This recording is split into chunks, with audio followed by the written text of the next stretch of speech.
আসসালামু আলাইকুম প্রিয় দর্শক, প্রথমে আমি একজন সাবেক ছাত্রলীগ নেতার একটা বক্তব্য আপনাদেরকে একটা মিডিয়া থেকে, আন্তর্জাতিক মিডিয়া থেকে পড়ে শোনাই। সেখানে ইংরেজিতে লেখা হয়েছিল। লেখাটা এরকমভাবে ছিল যে while the dramatic escape was being broadcast on TV, মানে শেখ হাসিনার যে পালিয়ে যাওয়ার দৃশ্যটা, আমি যদি বাংলা করে বলি এভাবে, মানে যখন শেখ হাসিনা পালিয়ে যাচ্ছিল, শেখ হাসিনার যে নাটকীয় পলায়ন, সেই পলায়নের ঘটনা যখন টিভিতে প্রচারিত হচ্ছিল, তখনও আমি কিছু নেতাকর্মী নিয়ে খুলনার রাস্তায় ছিলাম। আমি আমাদের সিনিয়র নেতা, স্থানীয় সংসদ সদস্যকে ফোন করার চেষ্টা করেছি, কিন্তু তার ফোন বন্ধ ছিল।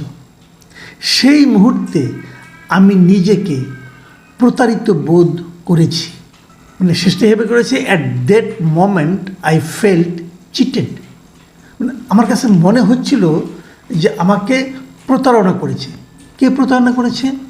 তার দল, তার দলের নেতারা বেসিক্যালি তার দলের নেতারা তার সঙ্গে প্রতারণা করেছে, কারণ তাদেরকে মাঠে নামিয়ে দিয়ে তারা সব পালিয়ে গেছে। এটা খুলনার একজন ছাত্রলীগের নেতা বলেছেন। কাকে? আন্তর্জাতিক মিডিয়া আল জাজিরাকে। আল জাজিরার একটা রিপোর্ট আজকে মানে 27শে জানুয়ারি প্রকাশিত হয়েছে। After the bloodshed, can Bangladesh Awami League resurrect itself? এই রক্তক্ষয়ী অভ্যুত্থানের পর বাংলাদেশ আওয়ামী লীগ কি আবার ফিরে আসতে পারবে? এই হলো শিরোনাম। এটা নিয়ে একটা রিপোর্ট বেরিয়েছে আল জাজিরায়, অনেক বড় রিপোর্ট। বিভিন্ন জনের সঙ্গে তারা কথা বলেছে, আওয়ামী লীগ লিডারদের সঙ্গে কথা বলেছে, আওয়ামী লীগের নেতাকর্মীর সঙ্গে কথা বলেছে, আওয়ামী লীগের মাঠ পর্যায়ে তৃণমূলী যারা আছে তাদের সঙ্গে কথা বলেছে। সব মিলিয়ে তারা একটা রিপোর্ট বানিয়েছে। আমি রিপোর্টের কয়েকটা অংশ আপনাদেরকে ব্যাখ্যা করে বলবো, তারপরে আমি আমার নিজের মতামত দিব যে আমার কি মনে হয়, আসলে কি আওয়ামী লীগ আবার বাংলাদেশের রাজনীতিতে ফিরে আসতে পারবে? পারলে কীভাবে পারবে, কবে নাগাদ পারবে, নাকি তারা হারিয়ে যাবে? এই আলোচনাটাই আজকে আমি করতে চাই। সেখানে তারা বারবার বলেছেন এই রিপোর্টটাতে যে কীভাবে আওয়ামী লীগের নেতারা যখন এই আন্দোলন চলছিল, যখন আবু সাইদ মারা গেলেন, তখনও তারা কীরকম রিল্যাক্টেন্ট, মানে একদম নির্বিকার ছিলেন, এবং তারা ভরসা করেছিলেন যে তাদের নেত্রী শেখ হাসিনা সব কিছু ঠিক করে ফেলবেন। কিন্তু শেষ পর্যন্ত ঠিক হয়নি। সবাই পালিয়ে গেছেন, এবং আওয়ামী লীগের একজন এমপিকেও কিন্তু আপনি বাংলাদেশে খুঁজে পাবেন না, সব পালিয়ে গেছে। এই পালিয়ে গেছেন বললে আবার আওয়ামী লীগের কিছু নেতাকর্মীরা খুব গোস্বা করেন, মন খারাপ করেন। তারা বলেন না, শেখ হাসিনা তো পালায়নি, তো পালাইনাতে গেল কীভাবে? এবং তার উনি পালাননি, ওনার মন্ত্রীরা কী করছেন? মন্ত্রীরাও পালিয়েছেন। তো সবাই পালিয়েছেন, তো উনি পালাবেন না কেন? ও উনি পালিয়েছেন বলেই সবাই পালিয়েছেন, আসলে পালিয়েছেন। তো এত বড় একটা দল, যা নাকি নিজেদেরকে দেশের বৃহত্তম দল বলতে ভালোবাসে, পছন্দ করে, তাতে এই দুরবস্থাটা কেন?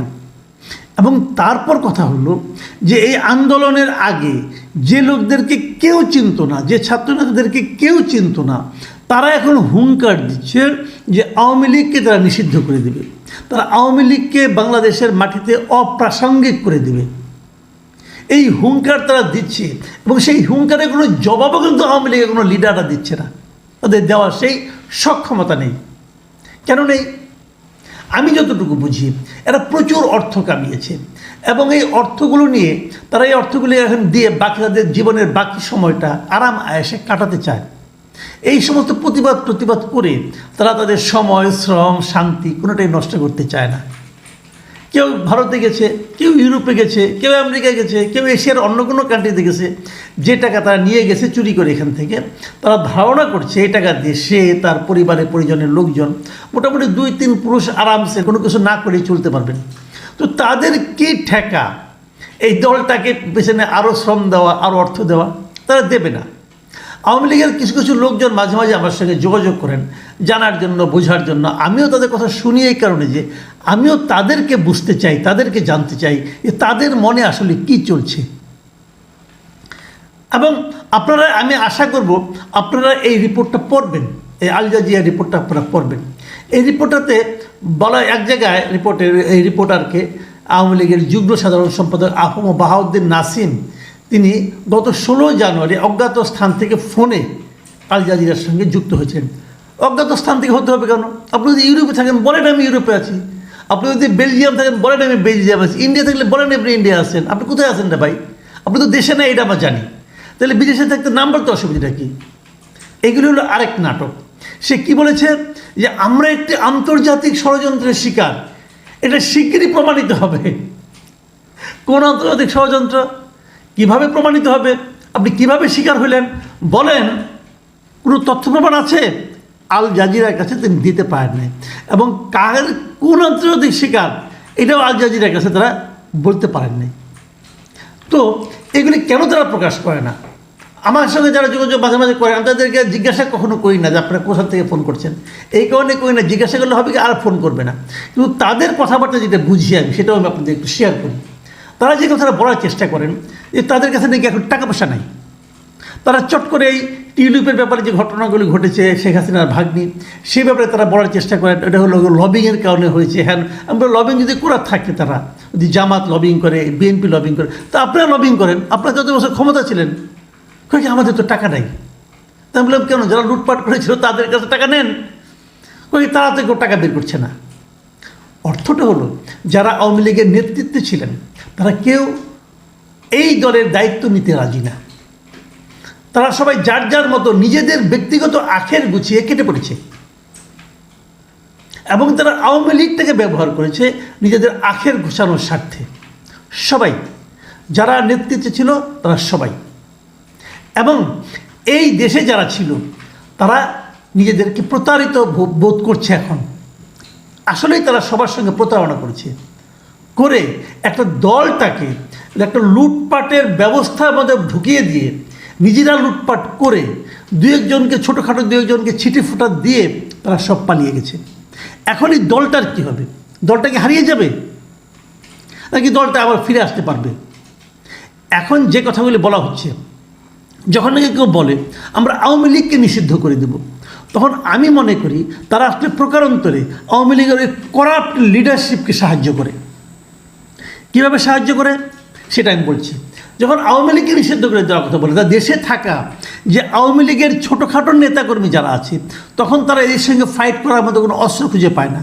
তখন তারা মনে করে শেখ হাসিনা ছাড়া বোধহয় তাদের কোনো বিকল্প নেই এদের সঙ্গে ফাইট করার জন্য, এবং এই সমস্ত হুমকি দেওয়ার মাধ্যমে তারা আসলে শেখ হাসিনাকেই সাপোর্ট করে। কারণ এত বিশাল একটা সাপোর্টার গ্রুপ যদি কোনো একক ব্যক্তির পেছনে থাকে, তো সেই ব্যক্তি কিন্তু শক্তিশালী হয়ে যায়। এখন প্রশ্ন হবে যে তাহলে কীভাবে কী হবে? আমি একটা সংক্ষিপ্ত কথা বলি। আমি এটা আওয়ামী লীগ যারা করেন, যারা আওয়ামী লীগকে ভালোবাসেন তাদের জন্যই বলছি। আমি নিজে ভাই আওয়ামী লীগ করি না, আবার বলে নিচ্ছি, আমি নিজে কখনোই আওয়ামী লীগ করিনি, এখনও আওয়ামী লীগ করি না, আমি কোনো রাজনৈতিক দলই করি না, আগামী দিনেও করব না, নিশ্চিন্ত থাকেন। আমি কোনো রাজনৈতিক দলের কাছ থেকে কোনো ধরনের অর্থনৈতিক আনুকূল্যও নিব না, এবং নেই নাই, এবং এখনও নেই না। যদি কেউ প্রমাণ করতে পারেন আমি মুখ বন্ধ করব এবং সবার কাছে ক্ষমা চেয়ে চলে যাব।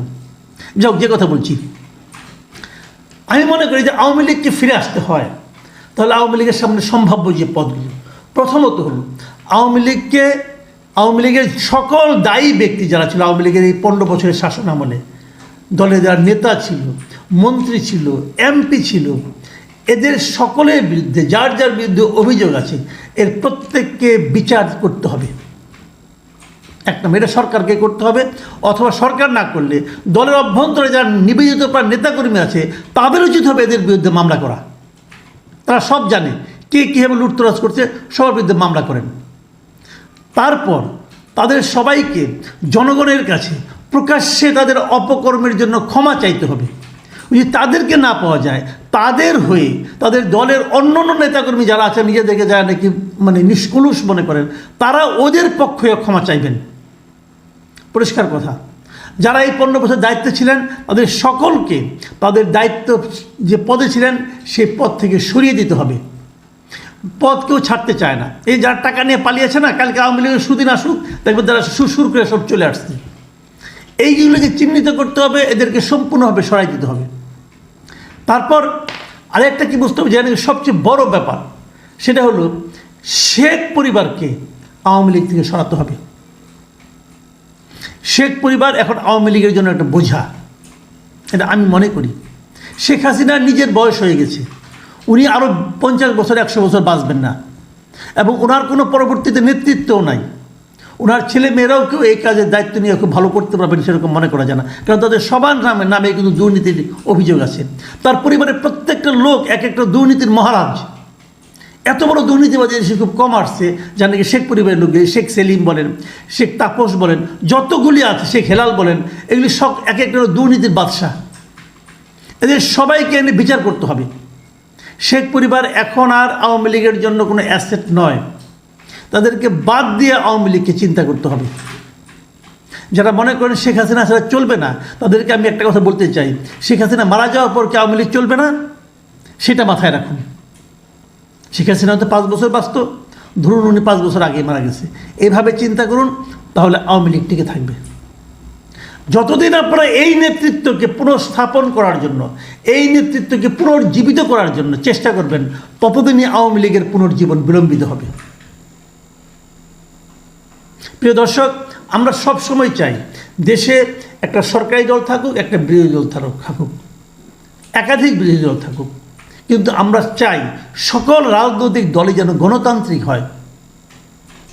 সকল রাজনৈতিক দলের মধ্যে যেন গণতন্ত্রের সুবাতাস থাকে, তাহলেই কেবল দেশে একটা গণতান্ত্রিক পরিবেশ গড়ে উঠবে।